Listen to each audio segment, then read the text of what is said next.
अभी उन्होंने बात कही कांग्रेस के हमारे प्रवक्ता जी ने, दो अलग अलग बातें हैं। कांग्रेस के जो प्रॉपर कम्युनिकेशन का सिस्टम है वो नेताओं और कार्यकर्ताओं के बीच ही नहीं है। आम कार्यकर्ताओं की बात मैं नहीं कर रहा हूं, आम कार्यकर्ताओं का सोनिया गांधी से मिलना या उपाध्यक्ष राहुल गांधी से मिल पाना ठीक है, मुश्किल काम है और हर काम में मिलना जरूरी भी नहीं है, कई बार जरूरी भी नहीं होता है। बात यह है कि जो नेतागण आपके कोटरी में काम कर रहे हैं, संगठन में काम कर रहे हैं, उनको मिलने तक का टाइम नहीं मिल पाता है, तो आदमी अपनी बात कहां कहेगा। अब राहुल गांधी उपाध्यक्ष हैं, जनरल सेक्रेटरी मिलने का टाइम मांगते हैं कोई बात बताने के लिए, क्योंकि राहुल गांधी अब जब से उपाध्यक्ष बने हैं तो सोनिया गांधी और जनरल सेक्रेटरी के बीच की कड़ी वो हो गए हैं, वो रिपोर्ट करते हैं सीधे उपाध्यक्ष जी को। अब उपाध्यक्ष जी का पता ही नहीं कि वो कब मिलेंगे, तो अगर कोई बात अपनी स्ट्रेटेजी बताना चाहेगा, कोई प्लान बताना चाहेगा, वो कहां बताएगा। राहुल जी का स्टाफ कहता है मुझे मेल कर दीजिए आप। कांग्रेस में जो इतने पुराने बहुत से नेता हैं, तो कुछ टेक्नोसेवी हैं, कुछ टेक्नोसेवी नहीं है, कुछ इंटरनेट यूज टू है, कुछ लोग नहीं है। अब आप एक कार्यकर्ता से कहेंगे फोन करके मुझे बताइए, राहुल गांधी जी का स्टाफ कहेगा साहब मुझे आप मेल पे बता दीजिएगा, फिर मैं मेल फॉरवर्ड कर दूंगा राहुल जी को। तो अभी देश हमारा पॉलिटिकल कार्यकर्ता जो हैं वो अभी उतने मैच्योर नहीं कि हर आदमी हाथ में लैपटॉप लेके घूमे और मेल करे। तो वो जो सिस्टम बनाने की कोशिश कर रहे हैं, हो सकता है वो 10 साल के बाद फिजिबल हो, लेकिन आज की तारीख में वो आपने बात कही काटा है। अच्छी बात जो बात है कि आगे सुधार होगा नहीं होगा, सुधार होना चाहिए। कांग्रेस का मजबूत रहना इस देश के लिए भी अच्छा है, क्योंकि किसी भी पार्टी को इतनी मेजोरिटी सत्ता में नहीं मिलनी चाहिए कि उसके निरंकुश होने का भय पैदा हो जाए। किसी भी सरकार का निरंकुश हो जाना जो है वो और ज्यादा खतरनाक होता है। इसलिए डेमोक्रेसी को बैलेंस करके चलने के लिए मजबूत विपक्ष का होना भी बहुत जरूरी है। तो ये बात कांग्रेस ने चुनाव से पहले नहीं समझी, लेकिन अब कांग्रेस को पछतावा हो रहा है कि काश हम मजबूती के साथ चुनाव लड़ते, तो जो 44 सीटें आई हैं वो 44 सीटें नहीं आती, कम से कम कांग्रेस 3 डिजिट में पहुंचती, 100 होती, 101 होती, 110 होती, तो शायद मजबूती से अपनी बात को रख पाती। आज वो उस स्थिति में नहीं है, इसलिए वो अंतरकलह ज्यादा बढ़ रही है। और बहुत सारे लोग पार्टी में ऐसे होते हैं जो सिर्फ सत्ता भोगी होते हैं, जिनको सत्ता से लालच होता है। अगर उन्हें कांग्रेस के साथ रहकर सत्ता नहीं मिलेगी तो वो पार्टी बदल के जहां उन्हें सत्ता मिलने की उम्मीद होगी वहां जाएंगे। ऐसे दोनों दल में है, सभी जगह है, ऐसे दोनों दल में है। लेकिन जो बात आपने ही सत्ता लोलुपता की बात कही आपने, जो पार्टी में जिस तरह से चल रहा है उसकी बात आपने कही। हमारे साथ अभी हमारे संवाददाता ने बीजेपी के नेता डॉक्टर विजय सोनकर शास्त्री से बात की है कि वो इस तरह के जो कलह है, अंतर कलह है पार्टी के, उसके बारे में वो क्या कहते हैं, जरा देखिए। कांग्रेस पार्टी के अंदर इंटरनल डेमोक्रेसी खत्म हो गई है, एक बहुत बड़ा सवाल बन गया है, क्योंकि अब तक 4 नेताओं ने कांग्रेस के सवाल उठाया कांग्रेस हाईकमान के फैसलों पर, उसमें से 3 नेताओं को पार्टी से बाहर का रास्ता दिखा दिया गया है। हमारे साथ बीजेपी से सोनकर शास्त्री जी हैं, उनसे इस बारे में बात करते हैं। सर, किस तरीके से आप देखते हैं कि जो भी नेता आवाज उठा रहा है उसको पार्टी से बाहर का रास्ता दिखा दिया जा रहा है, और इसकी वजह यह है क्योंकि वो राहुल गांधी या सोनिया गांधी पर इस तरीके के आरोप लगा रहा है? देखिए, ये कांग्रेस का अंदरूनी मामला है, इस पर हम लोगों को टिप्पणी करना बहुत मायने नहीं रखता है। और देश देख रहा है, उनके लोग खुद ही उन पर टिप्पणी कर रहे हैं, उनकी गलतियों को उनके सामने ला रहे हैं। वहां पर किस प्रकार से तानाशाही चल रहा था उसका उदाहरण उनके खुद ही लोग दे रहे हैं, तो इस पर हम लोगों को टिप्पणी करने का कोई मतलब नहीं होता। एक व्यक्ति के पेट में अगर रोटी नहीं है, या एक नौजवान जो बेरोजगार होकर के सड़कों पर घूम रहा है, उसको जाति संप्रदाय और धर्म के आधार पर उसका वोट लेना या ये कहना कि पोलराइजेशन किया गया, ये सब बातें गलत है। अभी भी लोग गलत दिशा में चल रहे हैं। लोकतंत्र में विश्वास रखने वाले अगर हमारे नेता अगर देश के बारे में सोचें और देश की जनता के बारे में सोचें तो उनको सब कुछ समझ में आ जाएगा। पर हमें ऐसा लगता है कि ज्यादातर हमारे देश के नेता हमारे देश के बारे में नहीं सोचते हैं, वो कहीं और से गाइडेड हैं। इसलिए देश में और देश के लिए और देश के लिए काम करने वाले लोग ही सफल होंगे। और आज देश की सबसे बड़ी समस्या रोजी और रोटी की है।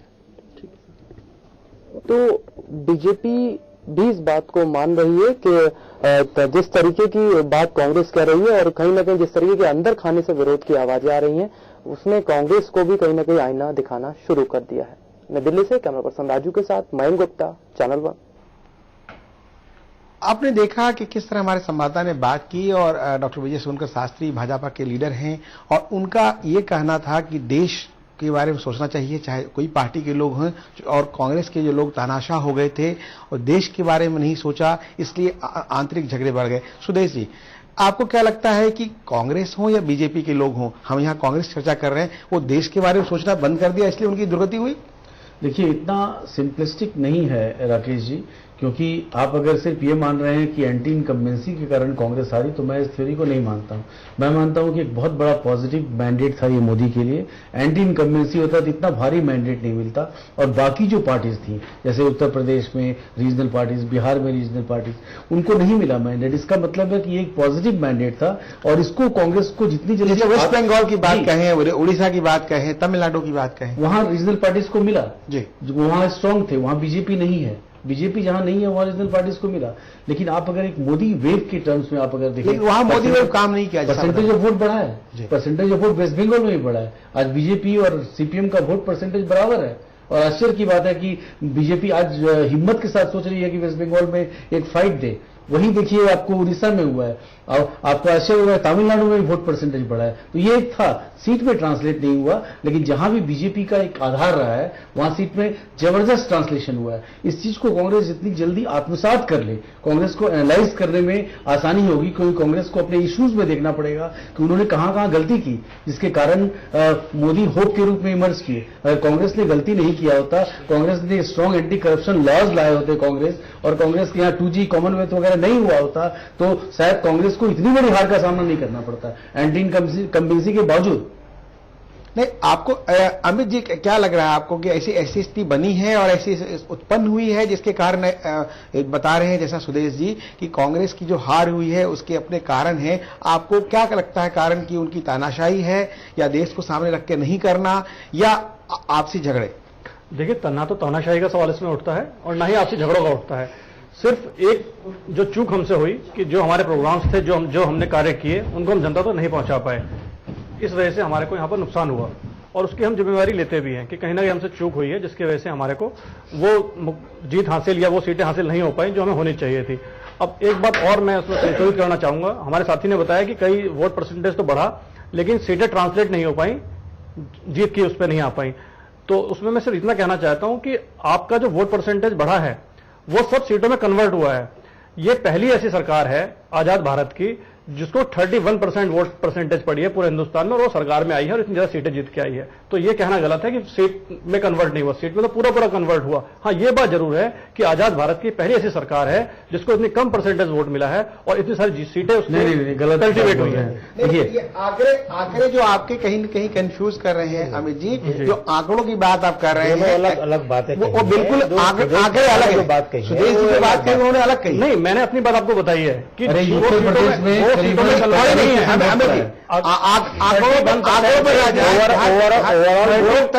लोकतंत्र में जो नंबर है इसमें हमें उलझना नहीं चाहिए। सुदेश जी जो बात कर रहे हैं वो कह रहे हैं कि पश्चिम बंगाल में, तमिलनाडु में बीजेपी को पिछली बार के मुकाबले काफी ज्यादा वोट मिला है। नहीं, वो तो मिला है, लेकिन मैं ये कह रहा हूं उसका जो वोट मिला है वो सीटों में ट्रांसलेट नहीं हो पाया। लेकिन ये बात भी है कि वहां पर आपको वोट मिला है,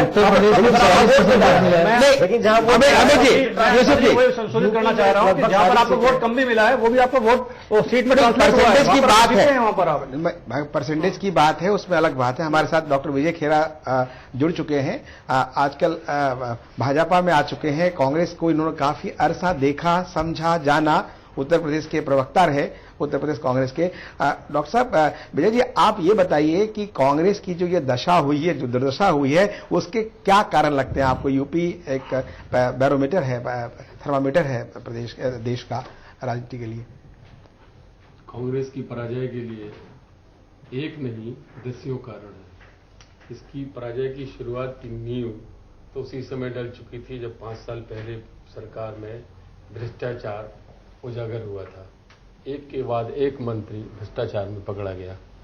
भ्रष्टाचार एक तरफ, महंगाई दूसरी तरफ, और उससे बाद में यह हुआ कि लीडरशिप की भी वहां पर कमी पड़ गई।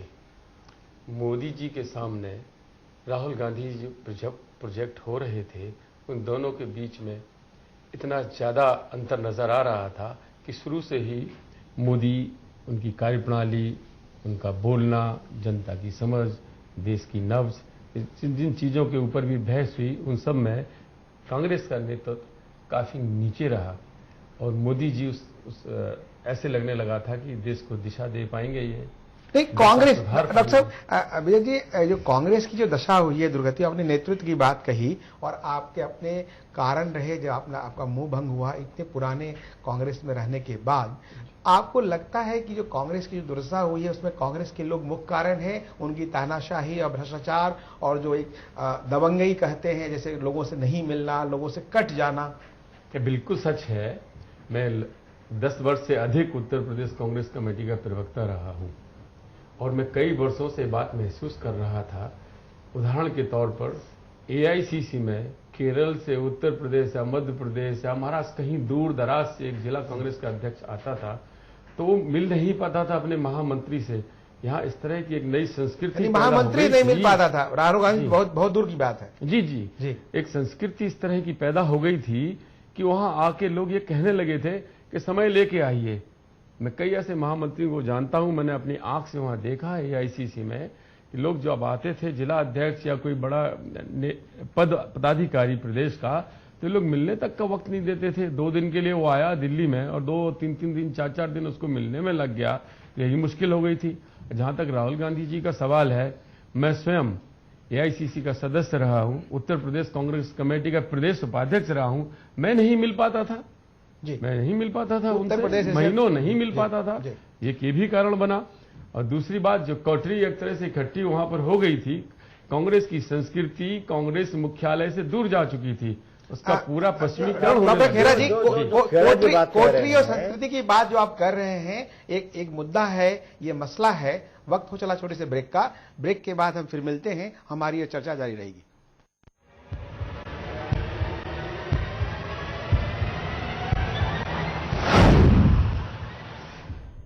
मेरा भरोसा है केश किंग आयुर्वेदिक तेल, जो बना है 16 खास आयुर्वेदिक तत्वों से। केश किंग रखे मेरे बालों का ख्याल और बनाए उन्हें लंबा, काला और घना। Kesh King, the king of hair oils. Doctor ortho Ayurvedic तेल वे कैप्सूल इतना असरदार कि अब दर्द भी घुटने टेकेगा। केश किंग आयुर्वेदिक तेल, जो बना है 16 खास आयुर्वेदिक तत्वों से। रखे मेरे बालों का ख्याल और बनाए उन्हें लंबा, काला और घना। Kesh King, the king of hair oil.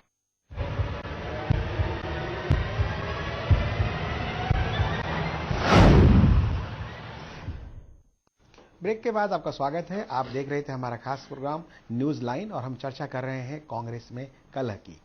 हमारे साथ मौजूद हैं पैनल में अमित मिश्रा जी, यूसुफ जी, सुदेश वर्मा जी और डॉक्टर विजय खेरा। हम चर्चा को आगे बढ़ाएंगे, उसके पहले हमारे पास हमारे संवाददाता ने जेडीयू नेता अली अनवर जी से बातचीत की। अली अनवर जी बिहार से सांसद हैं। हम देखते हैं अली अनवर जी ने क्या कहा। सर, क्या कांग्रेस पार्टी में इंटरनल डेमोक्रेसी खत्म हो गई है? ये बात कल राजस्थान के एक नेता ने कही और आज जब बिहार के एक नेता ने इस तरीके का आवाज उठाई है तो उनका भी शायद उसी तरीके का हर्ष होगा जितने पहले 3 नेताओं का हो चुका है। नहीं, मैंने देखिए, वो उनकी पार्टी का मामला है। हम या कोई पार्टी क्यों उनके पार्टी में नाक घुसेड़ेंगे, क्या हो रहा है क्या नहीं, उनकी पार्टी का मामला है। लेकिन जहां तक बिहार के मौलाना असरारुल हक की बात कर रहे हैं, तो मैं समझता हूं, मेरी जाती राय है, व्यक्तिगत राय है कि उन्होंने बिल्कुल सही कहा है। बुखारी साहब को अगर आप जा करके और अपील कराएंगे तो इसका असर काउंटर पोलराइजेशन भी तो होगा। तो उन्होंने बहुत, देखिए, मौलाना असरारुल हक साहब बहुत संजीदा किस्म के आदमी हैं और बहुत लर्नेड है, आलिम है, और उन्होंने जो भी बात कही है हम समझ उनकी तायीद करते हैं। हम इससे बचना चाहिए, किसी भी पार्टी को बचना चाहिए और किसी समाज को बचना चाहिए।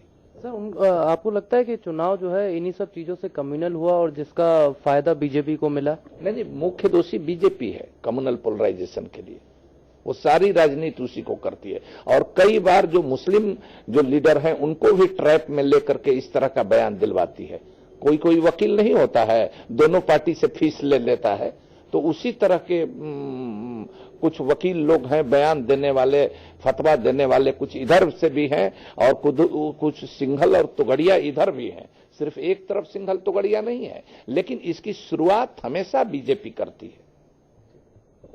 तो ये भले ही मामला दूसरी पार्टी का हो, लेकिन जो बयान बिहार के कांग्रेस के सांसद ने दिया है उसको अली अनवर जी सही ठहराते हैं कि चुनाव को पोलराइज करने में खासतौर पर इस तरीके की मुलाकातों का, चाहे वो मुस्लिम नेता हो या हिंदू नेता हो, बहुत अहम रोल रहा है। नई दिल्ली से कैमरा पर्सन राजू के साथ मयंक गुप्ता, चैनल 1। आपने देखा बात पोलराइजेशन की हो रही है, एक दूसरे पे दोषारोपण की बात हो रही है। डॉक्टर विजय खेरा जी, अभी आपने कोटरी की बात कही, एक पोलराइजेशन की बात भी आई। मुख्य